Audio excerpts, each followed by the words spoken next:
Queria só trazer essa notícia que acabou de cair, está na nossa página também, do Lula falando sobre Trump. Trump não falou comigo e também não tive interesse em falar com ele.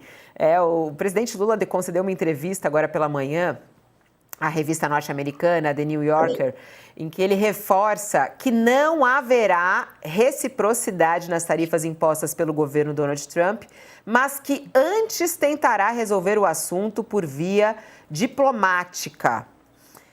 Ele diz que haverá reciprocidade, eu falei não haverá, né? Haverá reciprocidade. Disse Lula, abre aspas, haverá reciprocidade, mas antes de haver reciprocidade, queremos mostrar aos Estados Unidos o que 200 anos de relações comerciais e diplomáticas entre Brasil e Estados Unidos representam. Foi o que afirmou Lula à publicação. Lula disse ainda que não falou com Trump, mas que o fará se houver algum problema. Ele falou, olha, se como representante do Estado norte-americano ele quiser falar com Lula, representante do Estado brasileiro, eu falarei com ele tranquilamente. Mas, até agora, não tive nenhum interesse também em falar com ele. Se algum dia eu tiver algum problema e precisar ligar para ele, eu ligarei. Já não é hora de ligar, ô Jamil, ou não? Ainda não tem nenhum problema para ligar. Como é que você vê essa declaração aí de Lula? Trump não falou comigo, mas eu também não quis falar com ele. Olha, os presidentes não se falaram, mas obviamente a relação entre os dois países ela continua.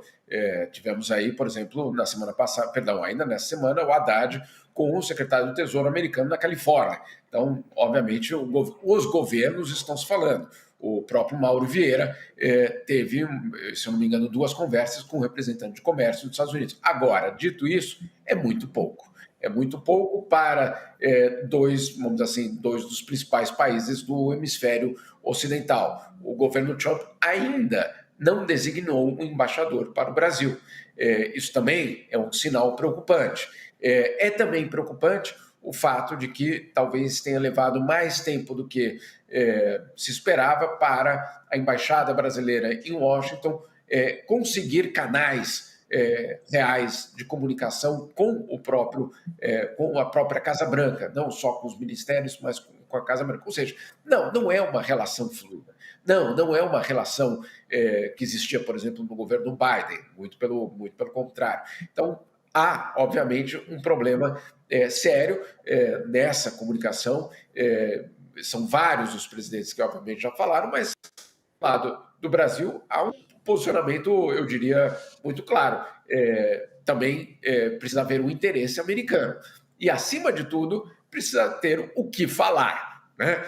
Aparentemente, neste momento, não existe, por exemplo, uma pauta positiva. Não vejo uma pauta positiva neste momento, uma agenda positiva entre os dois países. A Polícia Federal até esteve aqui há 2 semanas e assinou um acordo para a troca de informações, etc., com as autoridades americanas. Mas é muito pouco, obviamente, para justificar ou uma ida presidencial ou qualquer outro. Agora, o que está por trás, obviamente, de toda a preocupação no Palácio Planalto é o que será o comportamento do governo americano em 2026 nas eleições no Brasil. Isso, obviamente, está na cabeça de todo mundo no Brasil. Jamil, boa pauta aí para você, vai acompanhar o Trump falando e a qualquer momento talvez você volte ou a gente já vê sua reportagem aí na página do UOL. Um beijo para você e até. Beijo, Fabiola, um abraço aí para todos vocês. Para quem está nos acompanhando na TV, a gente vai para o intervalo, mas a gente continua falando sobre essa. Lula falou, não liguei para o Trump, ele também não me ligou, não tenho interesse em falar, se eu tiver eu ligo como chefe de Estado e ele também como chefe de Estado. Mas haverá reciprocidade, foi o que disse o presidente Lula hoje numa entrevista a uma revista americana. A gente vai para o intervalo, mas continua com essa conversa aqui com a análise de Leonardo Sakamoto. E aí, Sakamoto, essa fala aí do Lula foi interessante, né, para a revista New Yorker. Ele disse, olha, Trump não falou comigo e também não tive interesse em falar com ele. Então, eu concordo com o Jamil com relação a essa questão de que os 2 principais países do hemisfério ocidental deveriam ter entre seus chefes de Estado um diálogo institucional constante, perene, forte. Deveria ter ocorrido já visitas, né, dos dois lados, exatamente porque diz respeito não apenas ao desenvolvimento, mas também à segurança do próprio hemisfério. Considerando que nos Estados Unidos a gente está com um presidente que neste momento opera de forma extremamente disfuncional com relação ao equilíbrio de forças, com relação ao seu próprio poder, com relação à hegemonia, colocando em risco não apenas a segurança, mas a economia do planeta, né, e fazendo ameaças, né? Um dia ele diz que vai ficar com a Groenlândia, no outro que ele vai invadir o Canal do Panamá, e mais um dia ele sugere que o Canadá se transforme no 51º estado norte-americano. Né? Em outro, ele fala que a faixa de Gaza ele quer transformar num grande resort. Né? Então, o que acontece? Nesse sentido, a melhor coisa, Fabiola, é que ele esqueça que o Brasil existe. Esquece que o Brasil existe, esquece. E não é só o Trump, não. Essa coisa de esquecer que o Brasil existe, ele é uma coisa que muitos governos democratas e republicanos, né, muitas vezes o Brasil torceu para que os Estados Unidos existissem, porque esquecesse que a gente existisse, deixasse as relações no automático, deixasse as relações sendo tocadas por negociadores comerciais, por diplomatas. Por quê? Porque para não vir com nenhuma surpresa.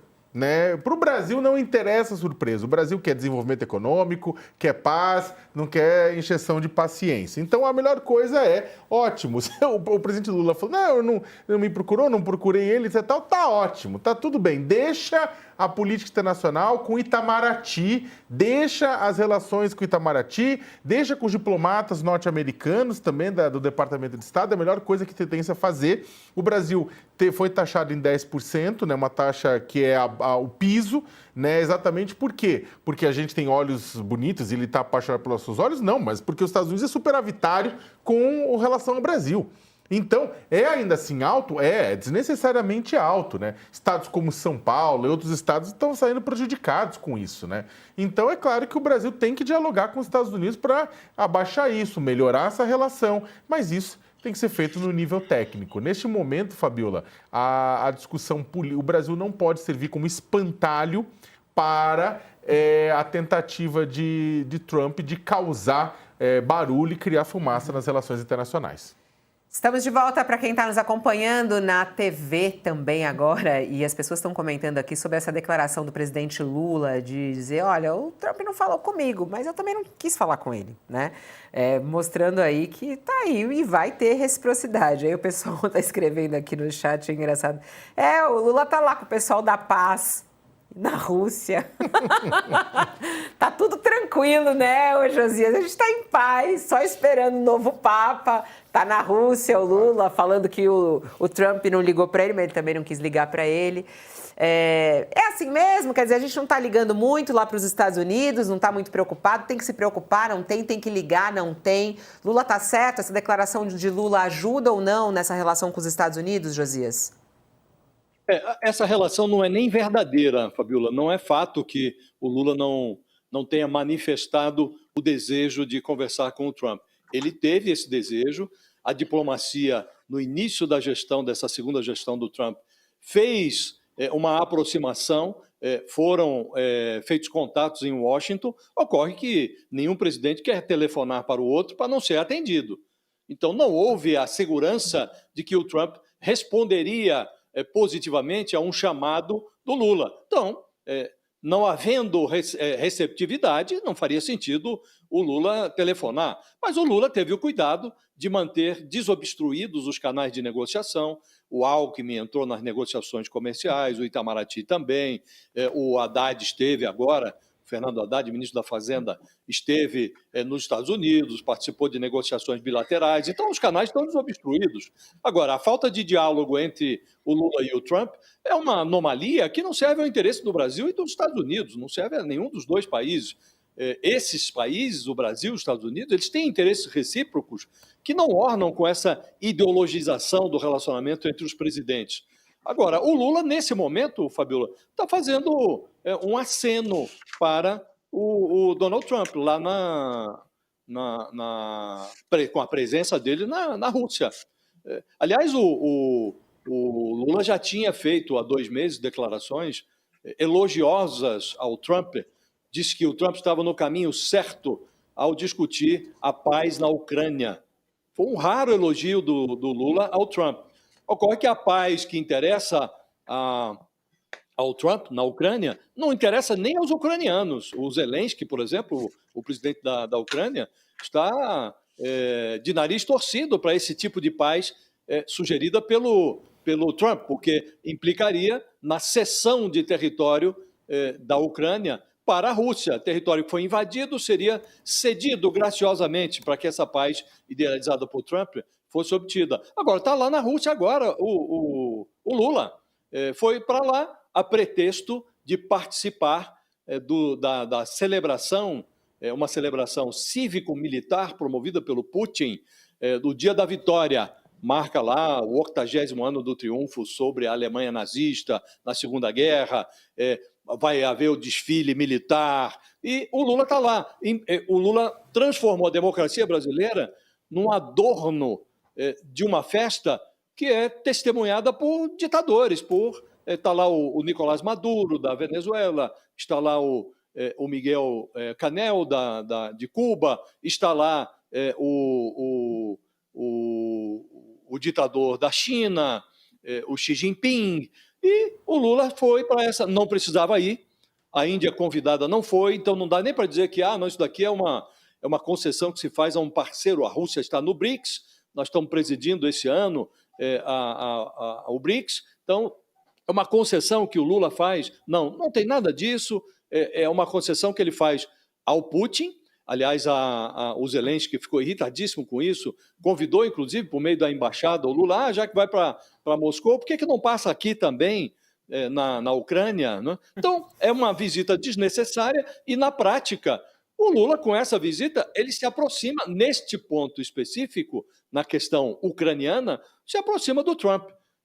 Então, Fabiola, a falta de diálogo, ela não interessa ao Brasil e aos Estados Unidos. Agora, em determinados temas, como esse, por exemplo, a guerra na Ucrânia, o Lula está muito mais próximo do Trump do que seria razoável até, porque lá muito atrás, quando se oferecia para ser negociador nesse conflito na Ucrânia, o Lula não chegou a dizer isso publicamente, mas internamente a solução preconizada pelo Brasil também passava pelo reconhecimento por parte do Zelensky, da Ucrânia, de que não haveria paz sem que o Putin beliscasse um pedaço do território ucraniano. Então, nesse aspecto, ele está muito próximo do Trump.